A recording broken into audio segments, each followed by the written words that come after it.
সরস্বতী পুজোর মণ্ডপে ফুটে উঠল মোহনবাগানের একাল সেকাল। মোহনবাগানের একাল সেকালের ইতিকথা তুলে ধরার মধ্য দিয়ে সরস্বতী পুজোয় মাত্র বসিরহাটের আমরা কজন।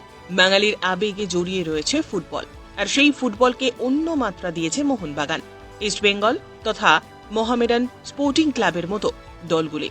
সবসময় দেখা যায় বাঙালি ফুটবলের ব্যাপারে এই তিন ভাগে বিভক্ত হয়ে পড়ে।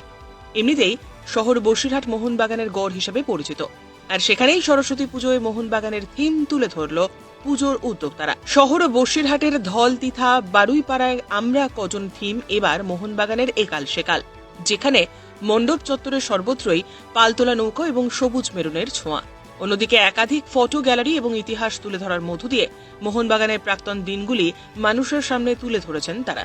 শুধুমাত্র ইতিহাসই নয়, বর্তমান সময়েও যেভাবে মোহনবাগান একের পর এক টুর্নামেন্টে জয়লাভ করেছে, সেই রকম টুর্নামেন্টের জয়ের উচ্ছ্বাসের ছবি ধরা পড়ল পুজো প্রাঙ্গণে।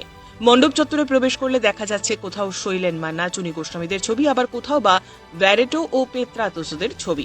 এছাড়াও এই পুজো মণ্ডপের অন্যতম উদ্যোক্তা কৌশিক আরি বলেন, বর্তমান সময়ে যেভাবে নতুন প্রজন্ম সোশ্যাল মিডিয়া ব্যবহার করছে এবং মোবাইলমুখী হয়ে পড়ছে, সেই আসক্তি থেকে সরিয়ে মোহনবাগানের ইতিহাস তুলে ধরলে নতুন প্রজন্ম উদ্বুদ্ধ হতে পারে আর মাঠমুখী হতে পারে। তার জন্যই আমাদের এই প্রয়াস।